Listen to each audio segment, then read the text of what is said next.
Hey, Mike here. I just wanted to let you know that you can listen to Dark Poutine early and ad-free on Amazon Music, included with Prime.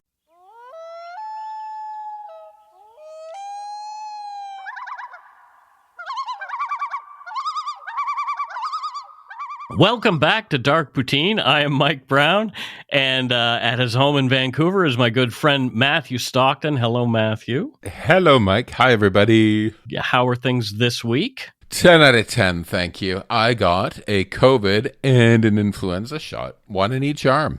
I'm allegedly not supposed to get a COVID shot for 6 months after having had it because I already have the antibodies, so I'll probably just get a flu shot. Okay. Because what's the point of getting a vaccination when you've actually had the disease? That is true. Yeah.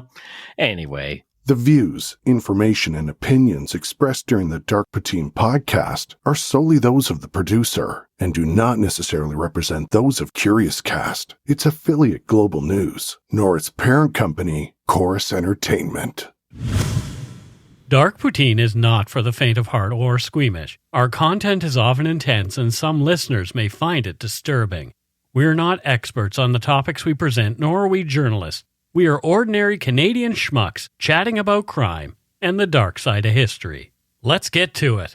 Put on your toque, grab yourself a double-double and a Nanaimo bar. It's time to scarf down some Dark Poutine. You are responsible for obtaining and maintaining at your own cost all equipment needed to listen to Dark Poutine. Dark Poutine can be addictive. Side effects may include, but not be limited to, pausing and questioning the system, elevated heart rate, pondering humanity, odd looks from colleagues as you laugh out loud at work, family members not into true crime worrying about you.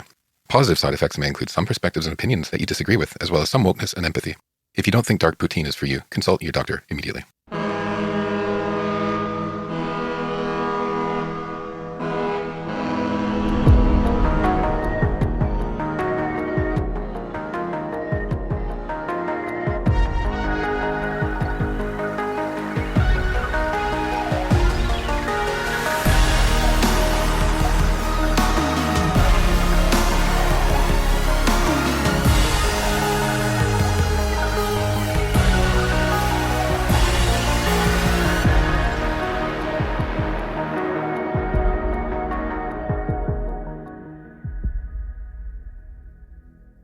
On the evening of December 21st, 1883, near Bloomfield, Ontario, visitor Peter Lazier was murdered by two intruders at the farmhouse of Quakers, Gilbert and Margaret Jones. The community, deeply affected, quickly organized the search. They traced footprints in the snow leading to Joseph Thomset and later the Lowder family's homes near West Lake. Joseph Thomset and brothers David and George Lowder were arrested and charged with murder. The legal process moved rapidly. The coroner's inquest began the day after the crime, followed by formal proceedings within a week. The trial, held at the Prince Edward County Courthouse in Picton, Ontario just 5 months later, suggested the motive was robbery, aimed at stealing the $555 Gilbert Jones earned from selling hops. George Lowder and Joseph Thomset were found guilty of murder and hanged in June 1884. Many felt justice was served, but others believed the law got it wrong, acting hastily without sufficient evidence. This is Dark Poutine episode 294, The Quakers and the Killers, the murder of Peter Lazier. Before European settlement, Prince Edward County was inhabited by indigenous peoples from the Iroquois and Ojibwe nations. These groups were known for their complex societies forming sophisticated political and social structures. They engaged in farming, fishing, and hunting, utilizing the area's rich natural resources. They were also known for their rich cultural traditions that included storytelling, spiritual practices, and art. The county was established in 1784 and named after Prince Edward, Duke of Kent, Queen Victoria's father.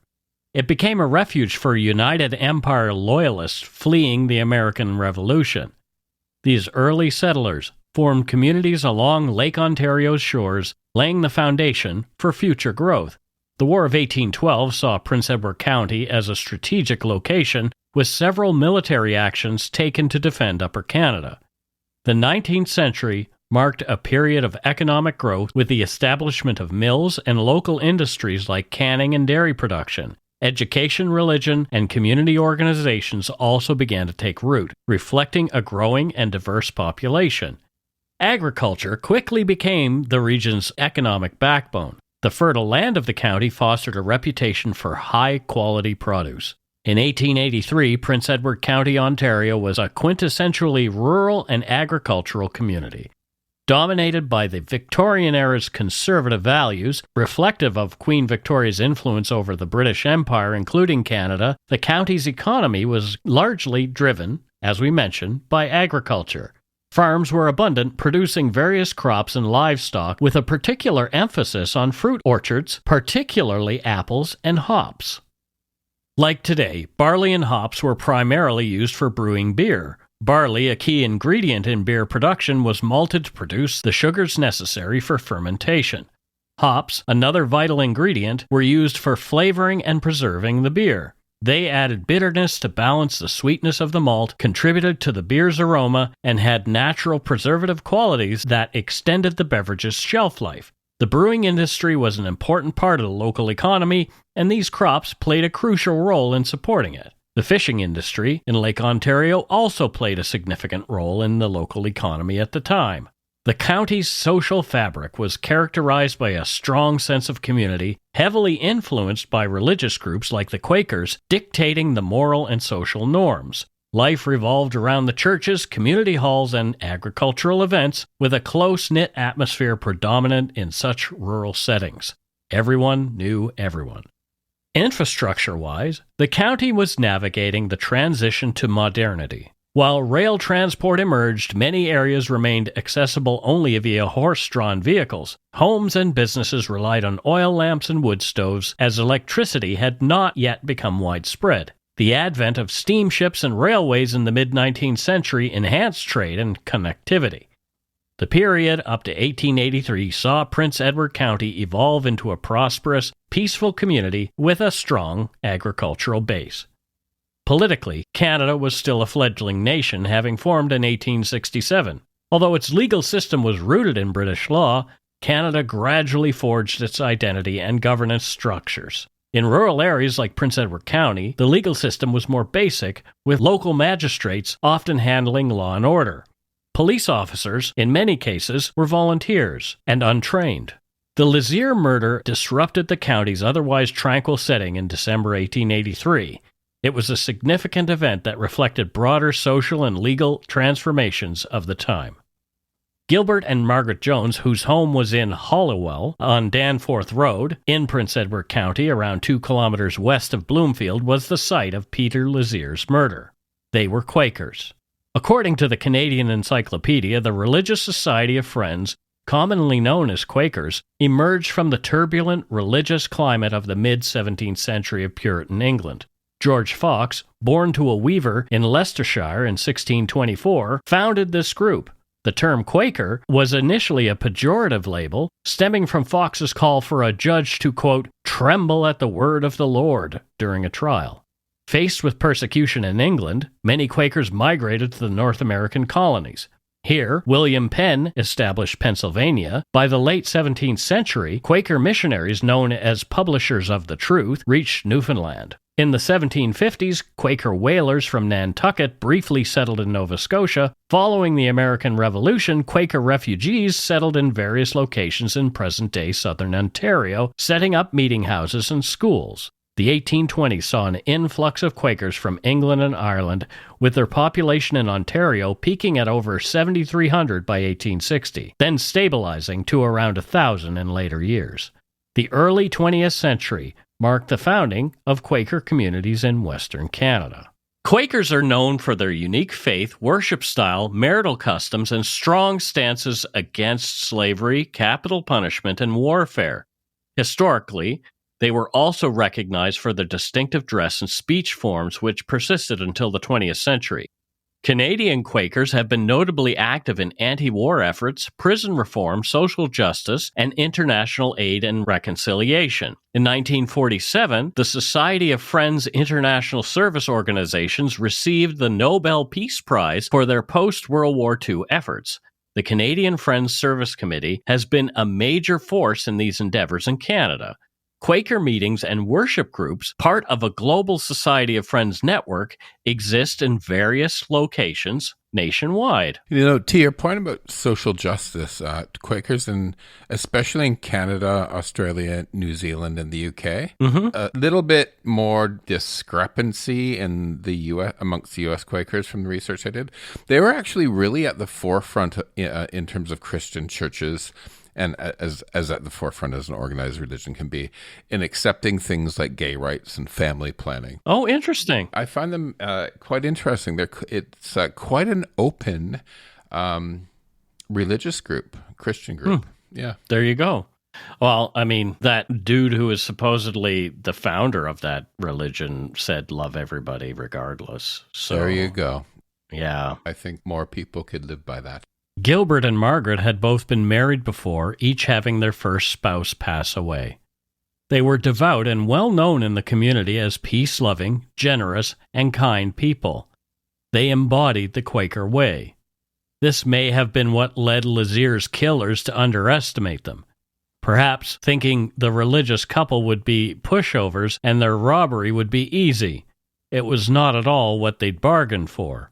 On the morning of December 21st, 1883, after getting his mare shod, Gilbert Jones returned home to find his farmhands loading hops for transport to the station.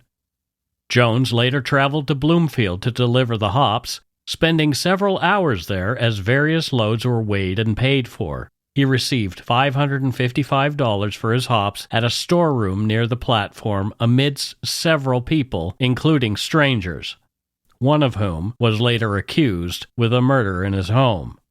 After getting paid, Gilbert returned home before sundown. That same day, the weather turned colder with snow and wind picking up. In the evening, Gilbert's niece's husband, Peter Lazier, arrived to spend the night. Peter Lazier was a tall, slim farm implement salesman with unusually white hair for his age. They ate dinner together. Afterward, Jones helped Lazier with his horse but fell and injured his back. Peter helped Gilbert inside, where Peter then chatted with Margaret and John Wallace, a worker at the Jones farm. Gilbert retired to his bedroom, laying down to rest his sore back but couldn't sleep. Shortly after John Wallace left at around 10 p.m., Margaret showed Peter Lazier to his room, and she retired to her room to prepare for bed. Pretty much right away, there was a loud knock at the door, and Mrs. Jones thought it was Wallace returning, as perhaps he'd forgotten something. Placing her lamp on the table, she opened the door to find two men, one wearing a linen mask that seemed unusually tall, and another man armed with a shotgun. The masked man held a pistol, and his partner wore a hat obscuring his face, making him appear shorter. The two men didn't say anything, but menacingly entered the house through the open door. One man wore dark clothes and a possible false beard. The other wore mixed gray clothes, possibly tweed, and both were without overcoats, wearing only their inside clothes with bare hands, which was unusual for the typically cold time of year. Margaret screamed in fright seeing the two men. Gilbert, still in the bedroom, thought immediately that someone had come to rob them. Even though he was in pain, he was able to get out of bed quickly and grabbed his unloaded shotgun, frantically grabbing for shells to arm himself against the intruders. You know, when adrenaline kicks in like that, so he had a sore back, right? But when adrenaline kicks in, it's amazing what the body can do. Adrenaline kind of goes, ignore the pain, get moving, right? Yep.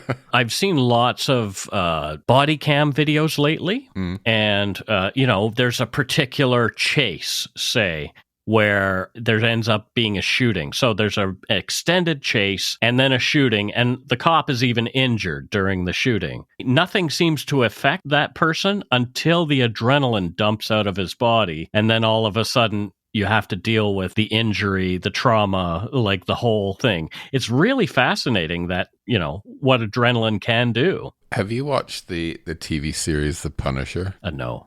Okay. I started watching it because I thought the guy is super cute. He gets shot so many times in that series. Like that, my husband just and I are like joking. I'm like, he's shot again, and it's exactly that. He like goes through it all, and then he gets to like a seedy motel room, and suddenly he's collapsing because he has a bullet in his bum. Remembering that Gilbert's back was injured, Margaret first made for Peter Lazier's room, but then recalled that the family shotgun was in her bedroom and changed direction, unaware Gilbert was already out of bed and trying to load the firearm. As she fled, glancing back, Margaret saw the man with the shotgun menacingly lower his gun toward Lazier, who was emerging from his room. Meanwhile, Margaret hurried into her bedroom, locked the door behind her, and helped her husband load his shotgun. Once the gun was loaded, Margaret unlocked the door and Gilbert went out. Illuminated by the coal stove light, Gilbert emerged to find Peter Lazier grappling with a masked intruder. The masked man, attempting to advance, eventually broke free. Gilbert, standing by Peter near the sideboard, heard his wife urge him to shoot. The masked intruder, seemingly frightened by Gilbert's appearance with the shotgun, retreated to the kitchen and fired a shot. Following the intruder to the kitchen, Gilbert observed him fleeing the house with an awkward gait. Both men fled into the night, leaving tracks in the freshly fallen snow. Upon returning inside, he discovered Peter Lazier had collapsed in the bedroom with a visible bullet wound. Gilbert, realizing the gravity of the situation, sent Margaret to seek help. She went to the Wallace home nearby to implore them to call for help. John Wallace was the first on the scene after Peter Lazier's shooting. He quickly fetched Dr. Alan Noxon, a Bloomfield physician, who happened to be the local coroner. Noxon later discovered that Lazier had already died. Dr. Noxon was the first to notice the footprints in the snow behind the Jones house and thought they were significant. These seemed to indicate that the intruders had been outside the Joneses' house for some time, pacing back and forth by the window, perhaps waiting for John Wallace to leave. Noxon informed neighbors James and Stephen Bowerman, who then alerted Abram Saylor and his son Charles. Dr. Noxon also informed local police constable Edmund Bedell. Soon more neighbors gathered, and Mrs. Jones showed them the tracks by the windows and leading away from the house. They found 2 sets of footprints by the house, and Abram Saylor noted a bare handprint on a windowsill. He covered the tracks near the windows for preservation. Gilbert later noted that the masked man's height was comparable to his own, and the mask resembled a bag pulled over his head, flapping at the shoulders as he ran. This encounter with the masked intruder was the first and only time Gilbert saw the man, and he did not recognize him. The Jones observations provided key details for identifying the assailants in Peter Lazier's murder. They described the taller gunman, potentially 5 feet 9 inches tall and left-handed with an unusual gait, and the second man possibly with a real or false beard. The assailants' clothing was noted as gray, coarse, and without overcoats or gloves, hinting they were local and did not have far to travel in the snow. The investigation mainly relied on neighbors tracking footprints in the freshly fallen snow. Constable Edmund Bedell, an untrained rural volunteer, was the first law enforcement officer to reach the crime scene. He quickly learned about the mysterious tracks in the snow and set out with a lantern to investigate.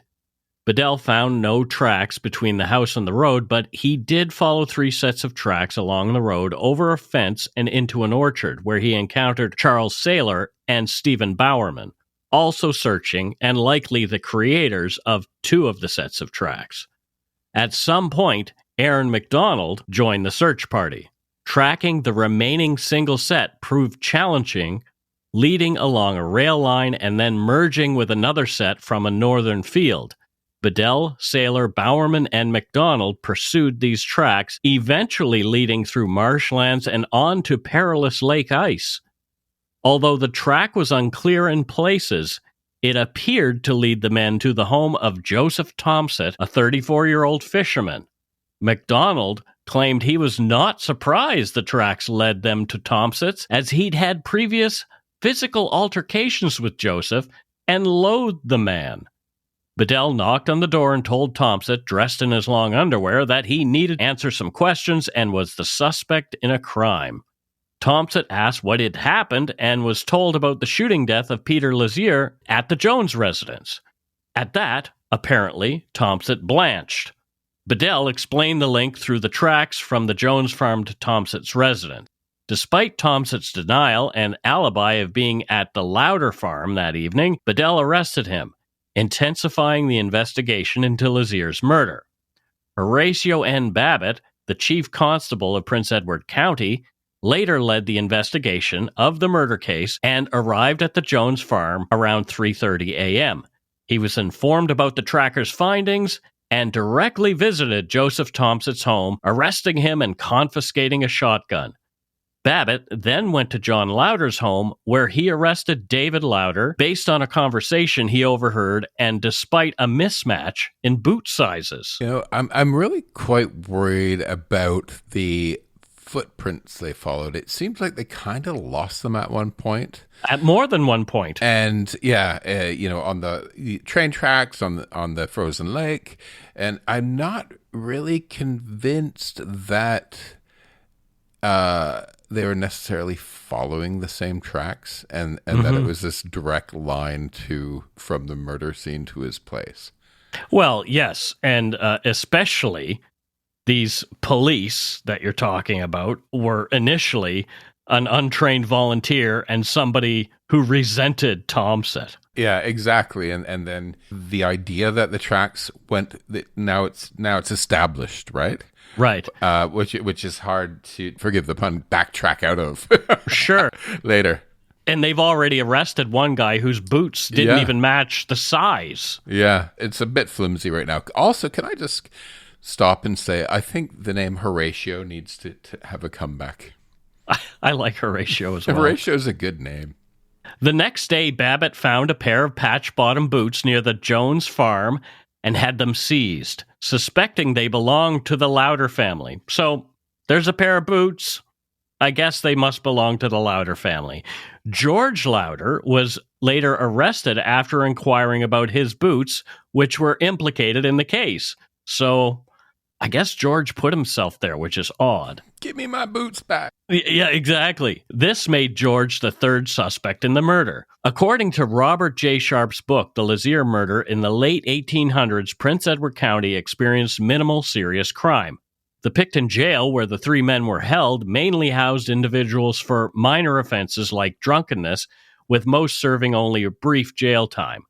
The records indicate infrequent instances of more severe crimes such as forgery, bigamy, and malicious wounding. Common charges included vagrancy, assault, larceny, and sheep or horse theft. An 1877 survey showed the county had the province's lowest indictable offense committals. The Picton jail predominantly detained Caucasian men, with rare occasions of indigenous inmates. The county's sole execution was of a black man, Hightower, in 1837 for rape. The Lazier murder was only one of 3 homicides over 2 decades. The first, in 1860, involved the brutal killing of Abraham and Sarah Peterson. The suspect, Seth Smart, was an indigenous man and died by suicide in jail before his trial. The second, in 1880, was the murder of John Ammons, with laborers Thomas Thompson and James Pearson implicated. That trial ended with Thompson being convicted of manslaughter. You're reading that, and I'm thinking, we've done so many historical cases that the fact that a black man and an indigenous man are the two that ended up dead. Yep. It's just so not surprising that it's sad. No. Right? No. With 3 suspects in hand, legal proceedings commenced the day following the murder, beginning with the coroner's inquiry. More after a quick break and this short Supernatural Circumstances promotion. Hey Dark Poutine listeners, Mike here. Are you ready to dive deep into the mysteries of the supernatural? Join me and award-winning paranormal researcher Morgan Knudsen as we dissect chilling phenomena on Supernatural Circumstances. From spine-tingling hauntings to creepy cryptids and other paranormal subjects, we'll be your guides on this extraordinary journey. We're in Season 2 right now, so there are plenty of episodes for you to catch up on. Buckle up and explore the unknown with us and numerous expert guests. Download Supernatural Circumstances wherever you podcast.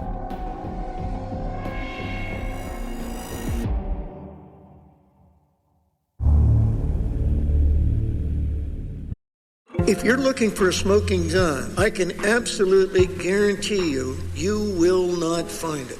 In October 2001, a series of letters filled with a deadly powder called anthrax were dropped into the U.S. mail system. What started as an unprecedented case turned into an unsettling mystery. Who sent these deadly letters? And why? From Campside Media and Sony Music Entertainment, I'm Josh Dean, and this is Cover Up Season 4, The Anthrax Threat. Available now. Hey, it's Kaylee Cuoco for Priceline. Ready to go to your happy place for a happy price? Well, why didn't you say so? Just download the Priceline app right now and save up to 60% on hotels. So whether it's Cousin Kevin's Kazoo Concert in Kansas City, go Kevin, or Becky's Bachelorette Bash in Bermuda, you never have to miss a trip ever again. So download the Priceline app today. Your savings are waiting. Go to your happy place for a happy price. Go to your happy price, Priceline.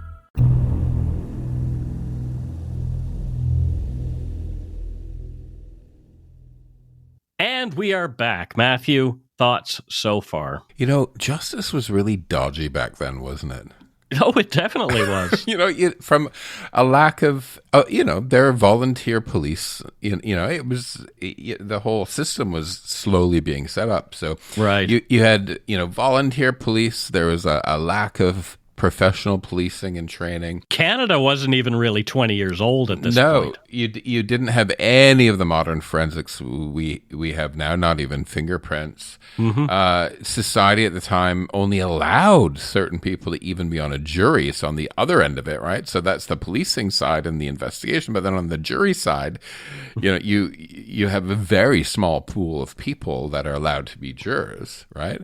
And we'll talk more about that later. And so I find so many of these historical cases like so fraught with God. Like you wonder how many people were jailed or strung up that were completely innocent.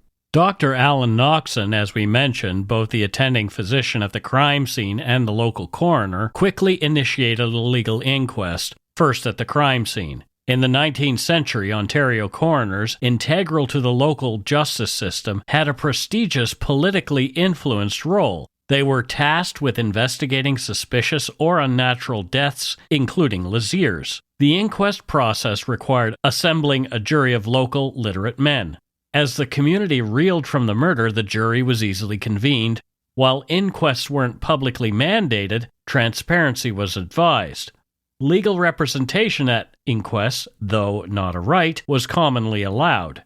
The inquest into Lazier's death, therefore, involved a detailed examination of his body and the scene, emphasizing thoroughness and impartiality.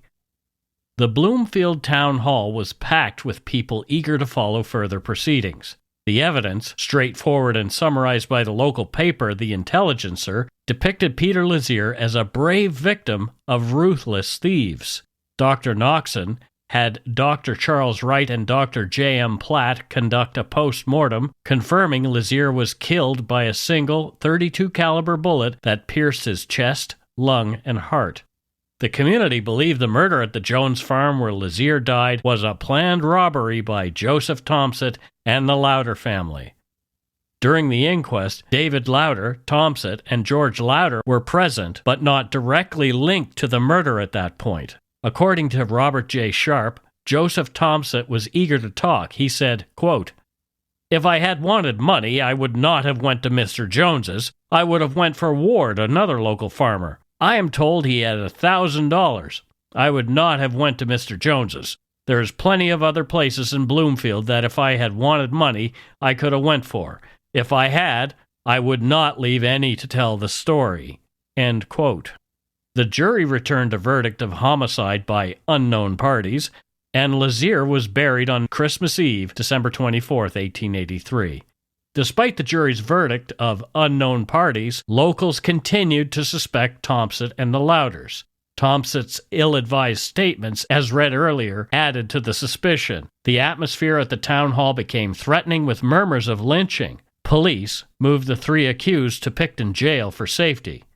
The committal proceedings for the Lazier murder case began on December 28, 1883. with police magistrate George C. Curry and Justices Adam Saylor and John H. Allen presiding. Prominent lawyer Philip Lowe, QC, represented the Crown. Intense public interest led to a crowded courthouse. The accused, George and David Lowder and Joseph Thomset, faced a formal charge of murder. All three pleaded not guilty. Concerns about impartial jury selection due to public bias were raised by the defense, but not addressed by the court. During the proceedings, David Lowder reportedly appeared calm and occasionally smiled, while Thomset initially seemed indifferent at first, but as testimony went on, he began to show keen interest in the case. George Lowder was attentive to all the witnesses. Neither Gilbert nor Margaret Jones could definitively identify the accused men as being the intruders who killed Peter Lazier. They could only say that they resembled the intruders in stature and gait, and that the man who was wearing the mask apparently seemed taller than Thomset. So, I don't know. Very interesting. The point that you made about Thomset seeming indifferent at first, and then as the testimony went on, showed a keen interest. Do you think he seemed indifferent at the beginning because he was thinking, "Hey, I'm innocent, so I'm just gonna go up here and I don't have anything to worry about"? And then perhaps it started dawning on him, "Oh my God, this could go horribly wrong. They might actually find me guilty." Or maybe he wasn't just the sharpest tool in the shed and thought he was going to get away with it. Maybe. Testimonies included Station Master Albert Spencer confirming Thomset's presence at the station on the day of the murder, including that he might have had knowledge of the wad of $555 cash in Jones's possession. Chief Constable Hugh McKinnon dramatically testified about tracking footprints in the snow. The audience's reactions in favor of the Crown's position were noticeable, especially during heated exchanges between witnesses and the defense counsel. Despite a snowstorm, the proceedings continued with more testimonies maintaining the audience's high interest. Eventually, the three accused were committed for trial, although the evidence, particularly regarding footprints and witness accounts, was not conclusive, leaving room for doubt in the prosecution's case. The trial began on May 6, 1884. The jury was selected from a diverse pool of Prince Edward County men, as women were excluded at the time due to sexist laws. Yeah, and we brought this up at the beginning of the second half. Let me add, it was only straight white men. I mean, no other races were allowed to be jurors, and homophobic laws at the time. You and I were joking earlier. You said they didn't exist. Homosexuality didn't exist at the time, Matthew. It did, and unfortunately, you were hanged. Yeah. So they knew it existed. They just tried to kill us all off. Over 2 days, Crown Prosecutor Clute called numerous witnesses who detailed their efforts to trace tracks in the snow from the murder scene to the homes of the accused. The defense lawyers, McCarthy and Dixon, skillfully challenged the evidence, suggesting discrepancies and inconsistencies. The crowd became so unruly at one point, jeering at the defendants and their attorneys, that Justice Patterson had to clear the courtroom to reacquire order. One of the trackers who'd helped lead to Thomset's home, Aaron MacDonald, as we mentioned, had a violent past with Joseph Thomset. The two openly disliked each other. MacDonald, on the stand, admitted to losing the track at one point and speculated about Thomset's involvement without concrete evidence. Under intense cross-examination, MacDonald's confidence wavered, culminating in a physical collapse in the courtroom. So, essentially, he fainted because he was being challenged. Why did he faint, though? Well, maybe he realized he was saying things under oath that may or may not have been factual. Maybe he began to realize the implications that his testimony might have, and that another human being or two could be hung. Okay. Perhaps. Fainter. Or perhaps he just didn't like being challenged. I don't know. Fainter. Yeah, well, okay. Witness Alfred Hicks testified about Thomset's visit to his house on the night of the murder, contradicting other descriptions of the intruder in the Jones home. Delia Hicks, Alfred's wife, noted discrepancies in Thomset's attire at the time of his visit, creating ambiguities about his whereabouts. Testimonies about footprints and time discrepancies due to unsynchronized watches added to the confusion. During cross-examination, Alfred Hicks said Thomset appeared normal but acknowledged differing opinions about his poor character and mentioned he'd committed minor thefts. The defense lawyer, McCarthy, tried to downplay these negatives. Abram Saylor and others testified about finding boots at the Lowder house linked to Thomset that seemed to match the tracks. A Bloomfield schoolboy found parts of a .32 caliber pistol in the river after the thaw in April, the month before the trial. The location of the pistol parts, however, didn't match the route that the accused had allegedly taken on the night of the murder, so it was unclear if it was the murder weapon. William Peters testified about Thomset showing him a similar pistol during a train ride before the murder, and that Thomset had behaved aggressively towards a dog.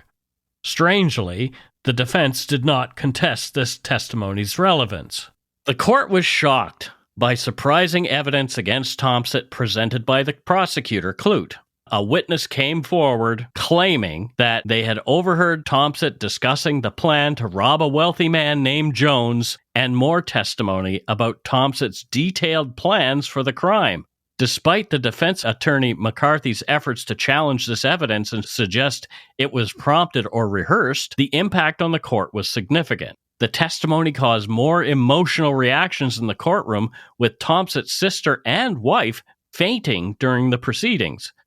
Further evidence placed Thomset at the crime scene, complicating McCarthy's defense strategy. God, this courtroom was filled with drama queens fainting. Right, everybody's just like... the melodrama. Having a bit of a swoon. Well, I guess it was Victorian times, and they needed fainting couches for a reason. Guess those corsets were too tight. It must be. I don't know. They had the vapors.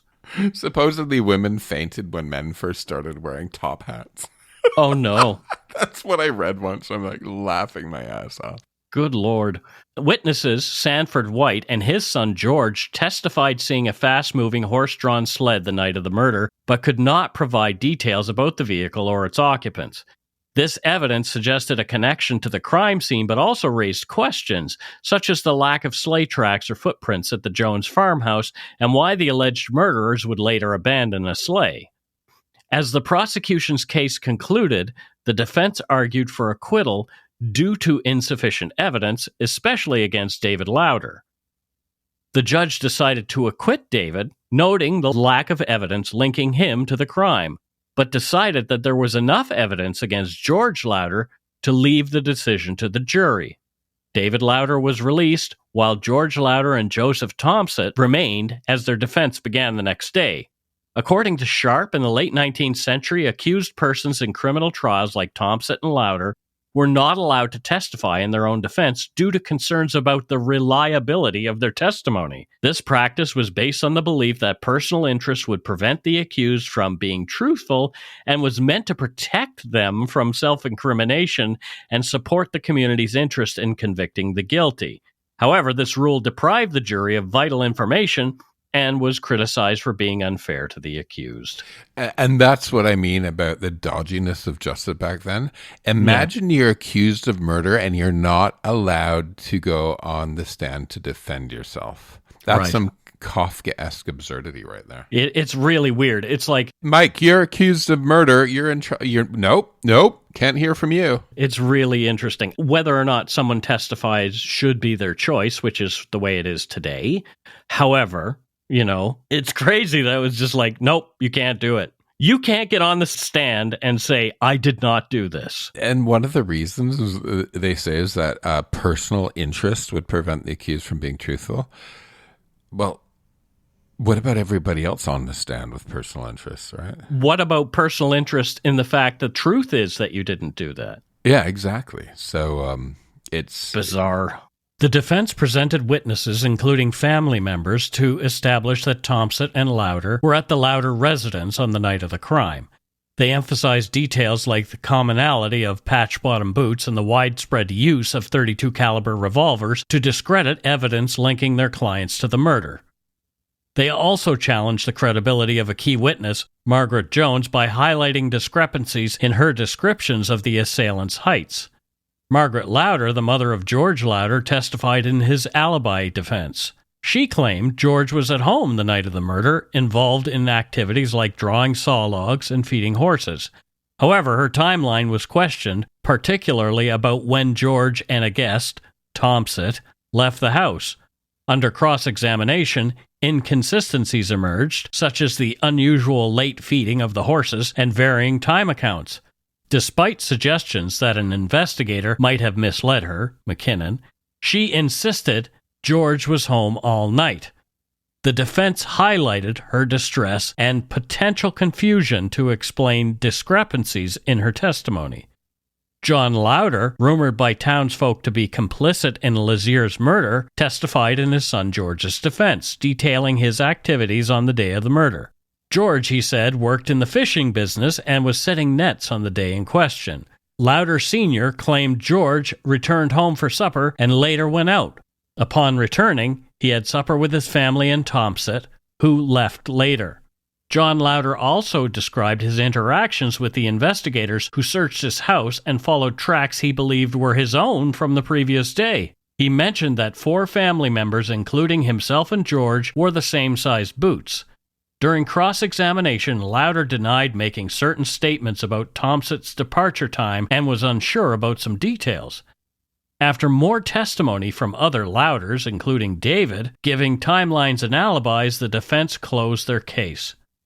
The defense sought acquittal for George Lowder, arguing only one person was at the crime scene during the fatal shooting. However, the argument was weak, and shared criminal intent makes co-conspirators responsible for each other's actions. The Crown contended Lowder had attacked the victim before fleeing just before the shooting. Justice Patterson ruled that the evidence suggested that the assailant's actions aligned with their common criminal purpose, warranting jury deliberation. In his closing, Crown Prosecutor Klut's effort to prove the seized boots belonged to George Lowder was rejected by Justice Patterson, as it didn't qualify as valid rebuttal evidence. Despite this, witnesses testified that George was at home on the night of the crime after briefly going to the barn. Defense attorney McCarthy suggested investigator McKinnon had muddied the waters and had influenced these testimonies. Inconsistencies in witness statements about McKinnon's interrogation tactics were exposed. Frank McDonald's testimony implied McKinnon's involvement in shaping evidence. Christopher Lowder, recalled by the defense, contradicted earlier testimonies about the night's events. Much was made about the fact that George Lowder's boots did not seem to match one of the sets of tracks, but it didn't seem to matter much. The courtroom atmosphere was biased against the defense, leading to a warning from the judge about potential disruptions. The day ended with local media casting doubt on the defense's case, and they were right. The cards were stacked against the accused. The jury quickly found the accused guilty with a recommendation for mercy, surprising many with their swift decision. Justice Patterson, however, sentenced Joseph Thomset and George Lowder to death by hanging on June 10, 1884, only a month later. Despite the jury's suggestion of mercy, both men maintained their innocence, with Thomset expressing readiness to face his fate and Lowder preferring death over life imprisonment. Due to an earlier-than-expected verdict, the smaller courtroom audience witnessed this grim conclusion to the case. Following the sentencing, reports indicated the men spent a troubled night in jail, realizing the severity of their situation. So even though the murder happened in their home, to a member of their extended family, as Quakers, Margaret and Gilbert Jones did not want to see Thomset and Lowder hanged. Despite pleas for clemency, denied by then Prime Minister Sir John A. Macdonald, we've all heard of that guy, Joseph Thomset, 34, and George Lowder, 23, went to the gallows as scheduled. 23 and 34, yeah. So young. Young men. I'm sitting here thinking how odd it is that when we didn't have more professional policing, forensics, cameras, when we didn't allow vast swathes of people to be on juries, when we didn't allow people to take the stand in their own defense, that's when we allowed state-sanctioned first-degree murder.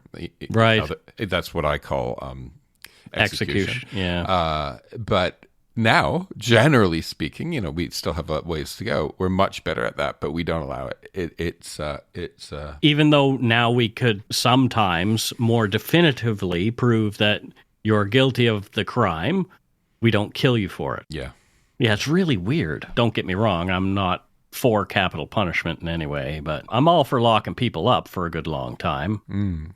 Today, Bloomfield, Ontario, near the place where the Jones family lived, is a charming village in Prince Edward County, known for its historic charm and vibrant art scene. It features a main street lined with artisan shops, antique stores, and galleries attracting tourists. The village is close to renowned wineries and offers a diverse culinary scene. Outdoor activities include hiking, biking, and bird watching at the nearby Sandbanks Provincial Park. Bloomfield hosts numerous cultural events and festivals, and its 19th century architecture adds to its allure. It's increasingly sought after in the real estate market for its peaceful rural lifestyle and strong community spirit, with agriculture being a key part of the local economy. And we want to thank lumberyarder Becky Maves for suggesting this interesting historical case.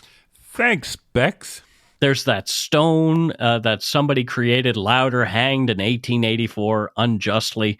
Do you think that the law got it right in this case? Who knows? Right? Right. Honestly, I don't know. I don't know. Even with the evidence presented, it doesn't seem like they did, because there was so many holes in the prosecution's case. It was just like popular opinion was these people did it, so let's string them up. They weren't found guilty because there was enough evidence. Unlike now, where there seems to be more opportunities to find more evidence, forensic evidence, lots of other things, that it sort of pushed society into being happy with just making a decision. Yeah. You know what I mean? Like, yeah. I wonder what sort of unsaid pressures there are in trying to get to justice. Does that question make sense? Like, can you elaborate a little bit? Well, the idea of, back then they didn't have forensics. They didn't have all these things. So they kind of go, right. Well, if we kind of were that strict about it, we would never get anybody. That's true. Right? That's true. Yeah. And the public is baying for justice, so we have to serve it. Gotcha. Even if it's unjust, right? Interesting. Yeah, that's an interesting take. Anyway, that's it for Dark Poutine episode 294. The Quakers and the Killers, the murder of Peter Lazier. It's all a little sketchy to me. It is.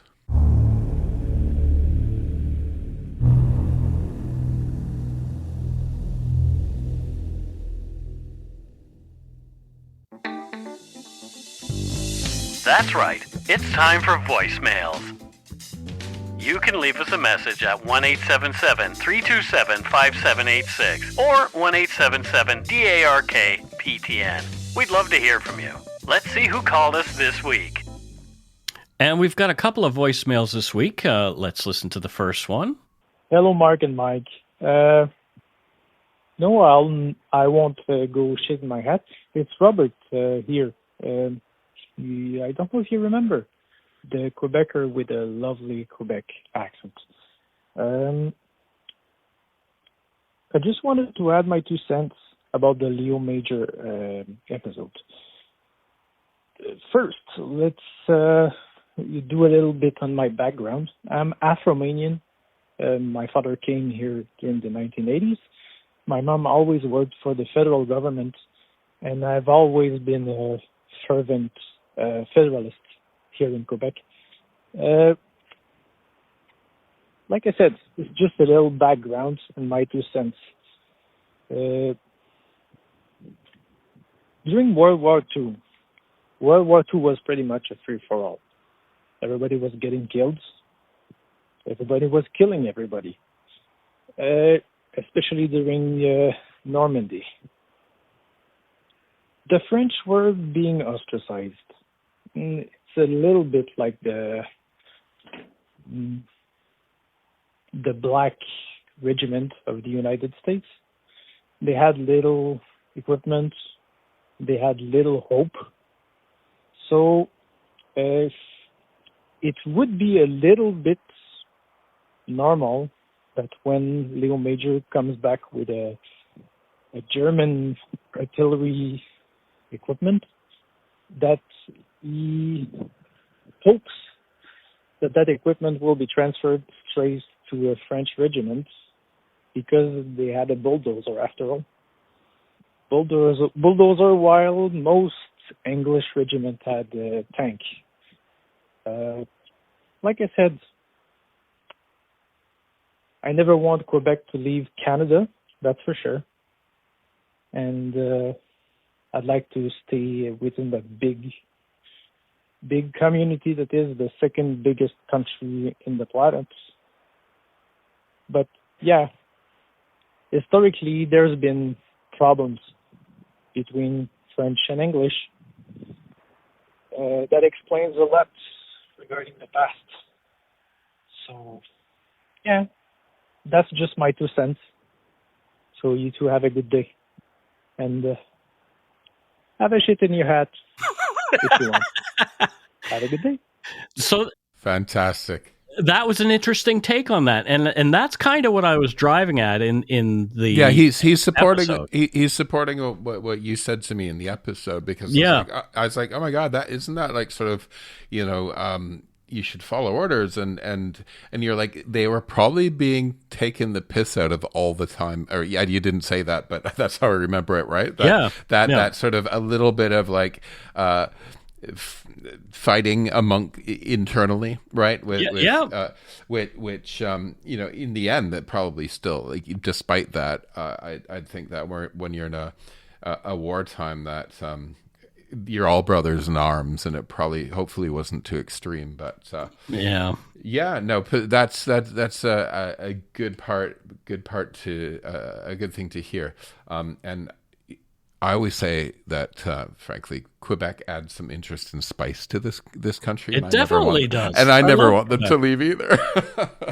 I've hammered on about it numerous times, but if you ever have the chance to go to Quebec City, it is beautiful. Old Quebec City is gorgeous, and the history there, like, I stepped out of the car and I felt as though I was in Paris all of a sudden. It is strange. You've not been to Montreal yet, and you and I've got to do it. I was last summer when I was in Montreal. There is, like, the streets were filled with people. There was, like, an energy you do not get in Vancouver. Yeah, right. Yeah, it's fantastic. Anyway, thank you for that call, and I do remember him calling. Me too. God, like 2 years ago. It's been a while. It's been a while. So thank you for calling and adding to that. Your 2 cents worth was actually very good input. It was worth at least a quarter. Yeah. All right, let's move on to our next. Hi, Mike and Matthew. My name is Crystal, and I am calling from Pembroke, Ontario. I'm a member of the Anishinaabe Nation here, the Algonquins of Pikwakanagan First Nation. And I just am calling because I've always wanted to. I missed the call out to wish you a happy anniversary, so I'll say that now. Congratulations on offering so much of yourselves in such a unique, beautiful, generous way. I was turned on to your podcast pre-Matthew, and my brother-in-law recommended it at the outset of the pandemic, and I caught up. And Matthew, I think you are the exact thing that this podcast needed to make it legendary in the way that it has become. Since becoming a fan, I've introduced it to my own teenage daughter, who's 17, on long car trips this summer. Well, I was working in Thunder Bay and other remote communities, so lots of car rides up and down the province. And I've shared it with my brother, who's out in Vancouver, closer to you guys, who is quite a bit younger than me. And growing up, that was something that we bonded over, was Max Haynes' stories every week in the paper, and sharing sharing links and things like that. And so, of course, I've shared this podcast with him. So if you're listening to Josh, hey, what's up? And again, just thanking you both so much. I'm a member of the Umber Yard, and I just really appreciate everything you both do, the kindness you bring. And, you know, I've got so many complimentary things to say, but your innovation and your generosity to create space for people to think outside of maybe their typical avenues, it's just incredible what you've done, and I hope that there is much, much more to come. So, Jimmy Gwetch, that's thank you, and go shit in your hat. She made me cry, Matthew. Oh, yeah. Sorry, that was very touching because, you know, Mike, there's you especially, but me as well. You know, a lot of work goes into this, and I, for me personally, then I'll let you speak. I want to get it right, and it's this really weird thing that I never thought I would be in a position like this where we have people out there that listen to us regularly, and I want it more for them than you, Mike. I want to do a good job. Of course, you know? that's what they are. Who I do it for. But when you've you know, I've seen this, like I've seen like actual celebrities, not us, like actual actors who do, or people that talk about, you know, wanting to, you know, respecting fans or people that view their movies or whatever, and until like I'm in this situation, I didn't realize how true that really can be. You know, yeah. Yep. Anyway, you were getting teary there, were you? Yes. Yeah. She said so many nice things, and I really appreciate that. What the intent is for these stories is coming across to people. That's really important. Can I? So, hi to her brother as well. Thank you, Crystal. And can I do like a request for people? I want to hear some First Nations languages, ways of saying "go shit in your hat." That would be amazing. I really want to learn this. If I learn any First Nations language, I want to learn it with that line. Yeah. So if you speak a different First Nation, for example, Mi'kmaq, I don't know what "go shit in your hat" sounds like in Mi'kmaq, because that's where I'm from. So I would love to hear that kind of thing. It would be amazing. It'd be amazing. Like some Coast Salish, "go shit in your hat" kind of thing. You know what? My friend Rocky's mom actually teaches the language, her language on the island. I'm gonna actually write to Rocky and ask him to ask his mom. Yeah, to call in and say, "go shit in your hat." Anyway, that was great. Thank you to our voicemail voice people who called in. Oh, no. Voice people. Oh, boy. Wrong mail, dude. Yeah, whatever. That's it for this week's voicemails. Again, you can leave us one at 1-877-327-5786 or 1-877-DARK-PTN. We'd love to hear from you, even if it is just to say hi and to tell us to go shit in our hats. If you're stumped for what to chat with us about, a quick story is welcome. Well, there you go. It just occurred to me that little bit right there is pre-recorded. I thought you said it all the time when we did this. No. Yeah, there's like 4 or 5 little pre-recorded things. Obviously, our intro is pre-recorded. No, but all this time I thought you actually said that one. Well, I did for the longest time, and then I realized, wait a minute, I can actually just record this, and I don't have to say it every week. And I don't keep the camera on to look at you because I don't need to see you when we do this. So I just pictured you sitting there reading it. Oh, you should see what I have this week. What do you have this week? I'm going to turn on my camera so you can see. Just a sec. I have a Carl Herring house coat that I bought at Keith. Urban, or Keith Haring. I'm thinking Carl Urban. I have a Keith Haring house coat that I bought with all of his little characters on it. I love this guy's art. I've always loved his art. You know, he the last couple of years, I think something happened with somebody decided to free up his art and get it out there, because I've seen more and more Keith Haring stuff in the last couple of years than I have in a long time. Yeah, this is licensed. It wasn't just like some. So have you seen that? Have you seen that Grace Jones video where he's paints the dress? No. And she goes up in the air, and it's like this massive dress, and then she shoots herself in the head. Oh boy! No. Yeah. Wow. It's a. The 80s were crazy. They really were. I actually saw. So yesterday, we watched a James Bond film, the one with Grace Jones in it. And there you go. I love her so much. I love her so much. She's like a total icon to me. Yeah. So go try to see that video. Ladies and gentlemen, here's Grace. It's that video. And Keith Haring's actually in it. Yeah. She wants you to back up to her bumper, apparently. Pull up to my bumper, baby. Yeah. In your long black limousine. Oh, dear. There's no innuendo there at all. Pull up to my bumper, drive it in between. Oh boy! Shall we leave everyone with that, with Matthew badly singing Grace Jones? Yes, badly singing Grace Jones. We don't have any PayPal donors or donut money donors this week, but that's okay.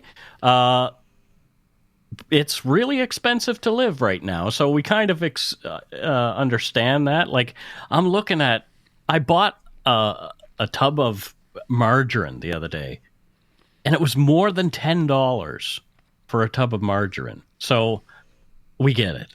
So everyone shop at No Frills and then give us the leftover. Exactly. So Mike will go hungry.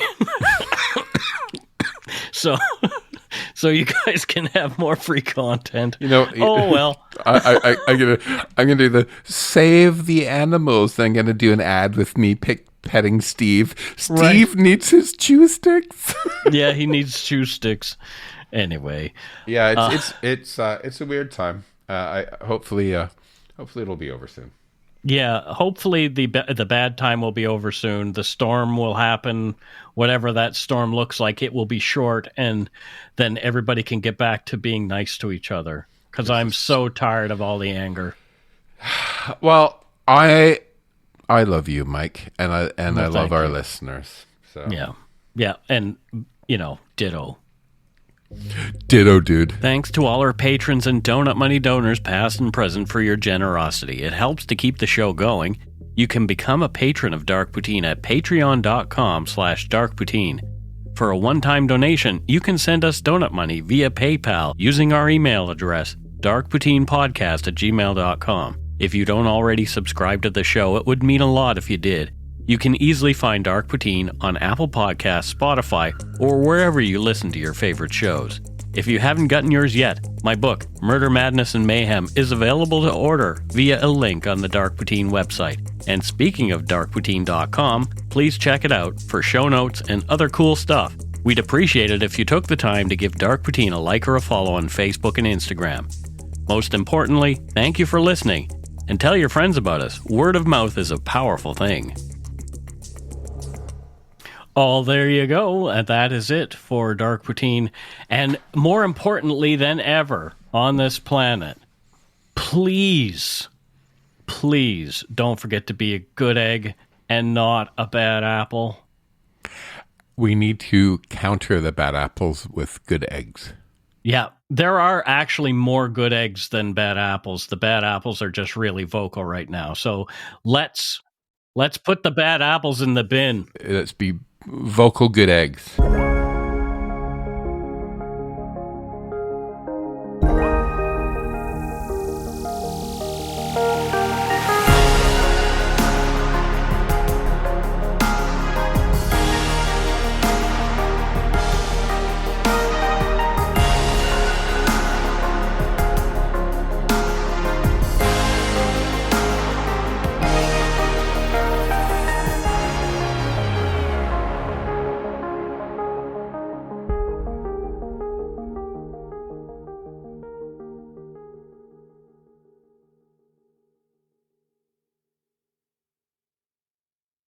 said to my parents, don't trust her. I wouldn't listen. Every family has a secret. Joy Delaney, mother of 4, has gone missing. From the author of Big Little Lies comes a chilling new mystery to W. You were an emotional chaos sinkhole, Amy, and I'm sick of it! Starring Annette Bening. Nobody can break your heart like your own children. And Sam Neill. She will come back. Here we go. Strap in. Apples Never Fall. All new Thursdays, only on W. Stream on Stack TV.